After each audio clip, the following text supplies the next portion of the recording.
মাননীয় সংসদ সদস্য মাওলানা দেলোয়ার হোসেন সাইদি সাহেবকে বক্তব্য রাখার জন্য অনুরোধ জানাচ্ছি। নাহমাদুহু ওয়া নুসাল্লি আলা রাসূলিহিল কারীম ওয়া আলা আলিহি ওয়া আসহাবিহি আজমাইন। আউযু বিল্লাহি মিনাশ শাইতানির রাজীম। বিসমিল্লাহির রহমানির রহিম।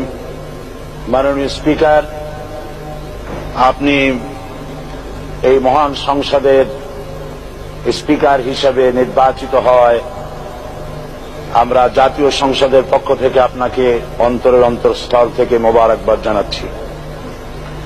মাননীয় স্পিকার, আমি আজ এই সংসদে দাঁড়িয়ে ওই মহান আল্লাহ পাকের প্রশংসায় সেজদা অবনত হচ্ছি, যিনি 1 অক্টোবরের ব্যালট যুদ্ধের মাধ্যমে সুদীর্ঘ 5 বছরের দুঃশাসন, সীমাহীন দুর্নীতি, ইসলাম বিরোধী কর্মকাণ্ড, দেশব্যাপী ভয়াবহ সন্ত্রাসের মোকাবেলায় 4 দলীয় ঐক্য জোটের মহা বিজয় দান করেছেন এবং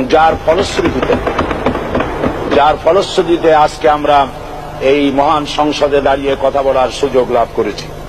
মাননীয় স্পিকার, আপনার মাধ্যমে আমি আমার অন্তরের অন্তঃস্থল থেকে দেশবাসীকে ধন্যবাদ জানাই।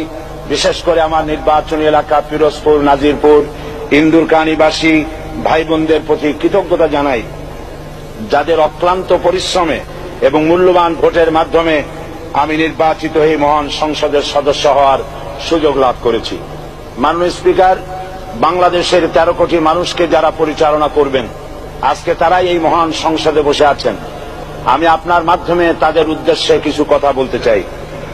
জবাবদিহিমূলক সরকার, কল্যাণমূলক সরকার ও সুস্থ প্রশাসন, এই বাক্যগুলি আমরা প্রায় শুনে থাকি। এই বাক্যগুলির অর্থ সরকার স্বৈরাচার নয়, বরং জনগণের কল্যাণে জনগণ নিকট দায়বদ্ধ সরকার, যা আব্রাহাম লিঙ্কনের ভাষায় by the people, for the people, of the people. বর্তমান পৃথিবীতে মূলত গণতান্ত্রিক দেশে এখন সরকারকে বিবেচনা করা হয়।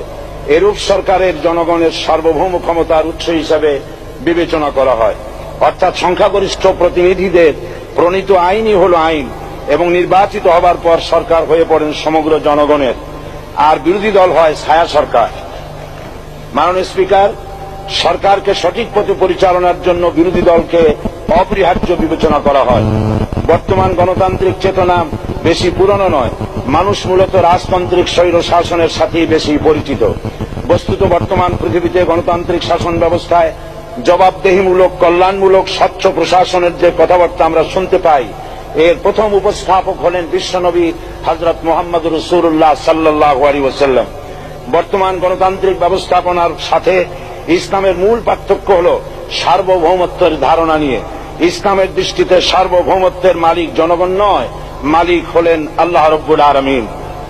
কিন্তু সরকার গঠন ও পরিচালনা জনগণের ইচ্ছার ভিত্তিতেই হতে হবে। জনগণের ইচ্ছার বিরুদ্ধে ক্ষমতায় থাকার অধিকার ইসলামের স্বীকৃত নয়।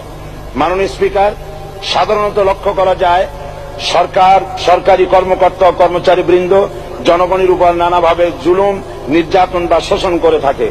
জনগণের খাদেম না হয়ে তারা হয়ে পড়েন জনগণের প্রভু। তারা জনগণের সম্পদকে তসরুপ করে। এই অবস্থা থেকে মুক্ত করার জন্য রাসূল করিম সাল্লাল্লাহু আলাইহি ওয়াসাল্লাম সরকারি কর্মকর্তা ও কর্মচারীদের মধ্যে তীব্র দায়িত্ব অনুভূতি জাগ্রত করে তিনি বলেন, ঘুষ দাতা ও গৃহীতা উভয় জাহান্নামী। নবী করিম সাল্লাল্লাহু আলাইহি ওয়াসাল্লাম আরো বলেছেন, আমরা যদি কাউকে কোনো রাষ্ট্রীয় দায়িত্ব প্রদান করি, তখন সেই ব্যক্তি তার ব্যক্তিগত কাজ যতটা নিষ্ঠা ও আন্তরিকতার সাথে পালন করে, রাষ্ট্রীয় দায়িত্ব যদি সেভাবে পালন না করে, তবে কিয়ামতের দিন তাকে উল্টো করে জাহান্নামে নিক্ষেপ করা হবে। রাষ্ট্রীয় সম্পদ তসরুপের ব্যাপারে কঠোর হুঁশিয়ারি উচ্চারণ করে বিশ্বনবী মুহাম্মদ রাসূলুল্লাহ সাল্লাল্লাহু আলাইহি ওয়াসাল্লাম বলেছেন, রাষ্ট্রীয় দায়িত্ব পালনকারী কেউ যদি 1 টুকরা সুতা বা তার চেয়েও ক্ষুদ্র কোন জিনিস খেয়ানত করে, তবে কিয়ামতের দিন খেয়ানতের বোঝা মাথায় করে তাকে উঠতে হবে। মাননীয় স্পিকার, আল্লাহ রসুল যে সরকার ব্যবস্থা প্রতিষ্ঠা করেছিলেন, তা সত্যিকার অর্থে ছিল জনকল্যাণমূলক সরকার। তার সরকারে দায়িত্ব পালনকারী ব্যক্তিবর্গের মধ্যে চরম দায়িত্ব অনুভূতি জাগ্রত করে দেওয়া হয়েছিল। এটা সম্ভব হয়েছিল কেবলমাত্র আখিরাতের তীব্র বিশ্বাস ও মহান আল্লাহর দরবারে জবাবদিহিতার অনুভূতির মাধ্যমে। মানুষের নিকট জবাবদিহিতা পাশ কাটিয়ে যাওয়া যায়, কিন্তু আল্লাহর নিকট জবাবদিহিতা পাশ কাটানোর কোন সুযোগ নেই। মাননীয় স্পিকার, নবী করিম সাল্লাল্লাহু আলাইহি ওয়াসাল্লামের সরকার ব্যবস্থাপনায় সবাই যেমন আইনের দৃষ্টিতে সমান অধিকার ভোগ করেছে, ঠিক তেমনি ভাবে রাষ্ট্রের নাগরিক হিসাবে সবারই মৌলিক চাহিদাসমূহ পূরণ হয়েছে। ঋণগ্রস্ত এতিম অসহায় জনগণ রাষ্ট্রীয় তহবিল থেকে সহযোগিতা লাভ করেছে। মূলত এটা জনকল্যাণমূলক সরকারের ধারণা বিশ্ববাসী তখনই প্রথম অবলোকন করে। মাননীয় স্পিকার, নবী করিম সাল্লাল্লাহু আলাইহি ওয়াসাল্লাম সরকারি কর্মকর্তাদের বিরুদ্ধে কোনো অভিযোগ পেলে তখনই ব্যবস্থা গ্রহণ করতেন। আইনের চোখে সবাই সমান এবং এ কারণেই শাসকদের আত্মীয় স্বজন কারো পক্ষে সম্ভব ছিল না জনগণের উপরে জুলুম করা। খলিফা ওমর রাদিয়াল্লাহু তাআলা আনহুর এক ছেলে অপরাধী প্রমাণিত হলে সে দণ্ডভোগ থেকে রেহাই পায়নি, এমনকি এতে তার মৃত্যুদণ্ড হয়েছিল। আবার খলিফা নিজেকে আইনের ঊর্ধ্বে মনে করতেন না, তাই বর্ম চুরির ঘটনা আলী রাদিয়াল্লাহু তাআলা আনহু কাজীর দরবারে সাধারণ ফরিয়াদির মতো উপস্থিত হন। নিজের ছেলে ও চাকরের সাক্ষী যথেষ্ট না হয় কাজী খলিফার বিপক্ষে রায় দেন। এখানে বিচার বিভাগ ছিল সম্পূর্ণ স্বাধীন এবং শাসন বিভাগের নিকট তার কোনো দায়বদ্ধতা ছিল না।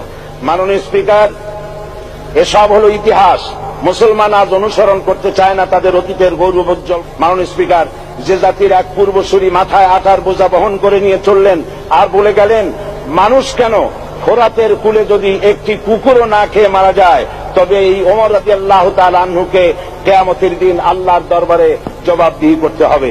আর আজ সেই জাতির দায়িত্বশীলরা জনগণকে অভুক্ত রেখে তাদের মুখের গ্রাসে ভাগ বসায়।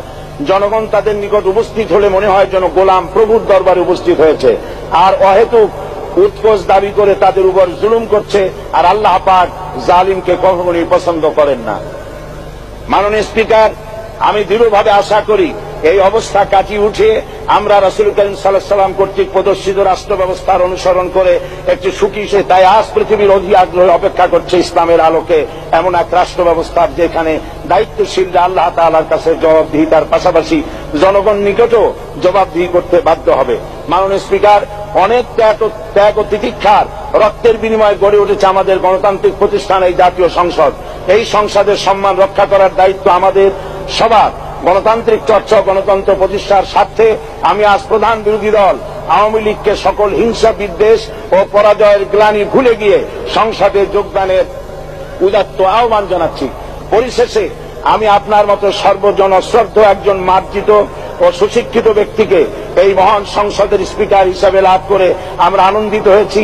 আমাদের সংবিধানের সংরক্ষণ, সমর্থন ও নিরাপত্তা বিধান এবং আপনার অভিভাবক সুলভ নিরপেক্ষ আচরণ ও সংসদকে ধন্য করবে বলে আমরা বিশ্বাস করি। আপনাকে ধন্যবাদ। আসসালামু আলাইকুম ওয়া রাহমাতুল্লাহ।